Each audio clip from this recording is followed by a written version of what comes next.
Hi guys, welcome back to the Sustainable Health Lab. Today we're going to dive into the most important part of behavior change procedures, which is reinforcement. Most of the time, the behavior doesn't change because you're unmotivated. It doesn't change because there's not effective reinforcement in place for you to make that change or want to make that change. Reinforcement is anything that you add to a behavior that's going to increase your chance of doing that behavior again in the future.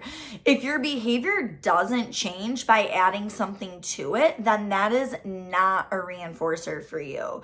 So the most important part is to ask yourself when you're doing certain things like, do I feel more socially connected with people when I do this? Do I have more energy when I do this? Do I feel loved? Does this make me feel calmer? Once you're able to identify what those specific areas are, you're going to start being able to hone in on some effective reinforcement that you can apply to habits and daily routines that you want to increase in the future. We always want to start with this big goal in mind, but the way that reinforcement works is coming into short-term frequent access to it. So a good example of something that's reinforcing is if you really love lattes, every time you go to the gym, when you leave the gym, you get a latte, so you keep going back to the gym. You're not necessarily going back to the gym because you love the gym. You start loving the fact that when you leave the gym, you get to get your favorite beverage and you feel good.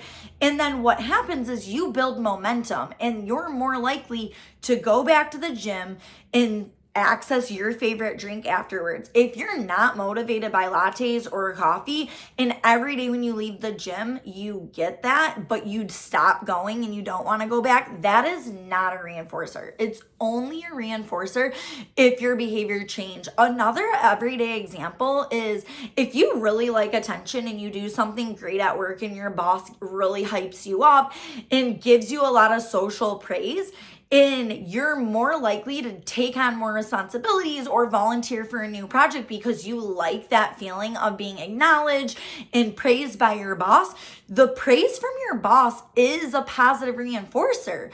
But if you don't like attention and you don't want that from your boss, getting that feedback is not going to be a reinforcer, and you might have the opposite effect where you might not take on more work, you might not volunteer yourself for projects, you want to do the opposite so that you're avoiding that attention component if you don't like the attention. So the most important part to get started with your behavior change journey and habit change journey is identifying some things that are reinforcing to you.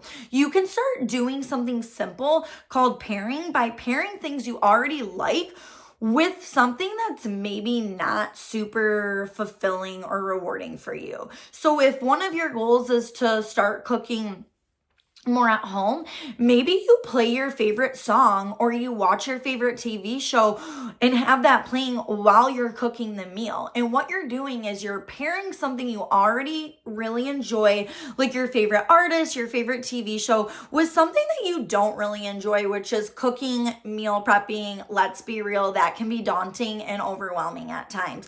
And what you'll start to notice when you start pairing things that you already like with something that you want to start doing more of or increase is you're going to already start pairing that chance of behavior change to start happening.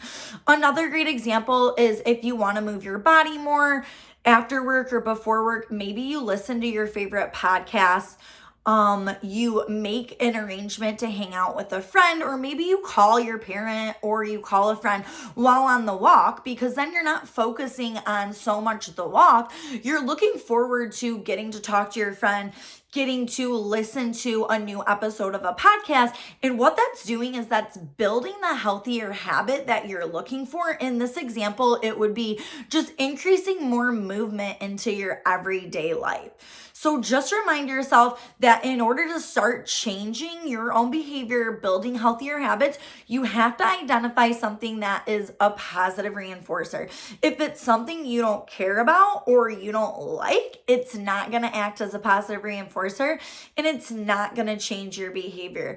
So tell me in the comments below, what are some things that you're motivated by? What is something that you really like? And this doesn't need to be something like you're necessarily spending money on or buying yourself. This could be something as simple as, if I fold the laundry, I'm going to watch my favorite show, or if I unload the dishwasher, I'm gonna allow myself to scroll on my phone for 30 minutes guilt-free. It's building these little moments into your day that's really going to make the true behavior change start to stick. And then we'll be able to go from there and identify some goals. So remind yourself, if your habits are not sticking, it's not a motivation issue, it's a reinforcement issue. So let's identify some of those reinforcers and start building better habits. Press subscribe below. Have a great day.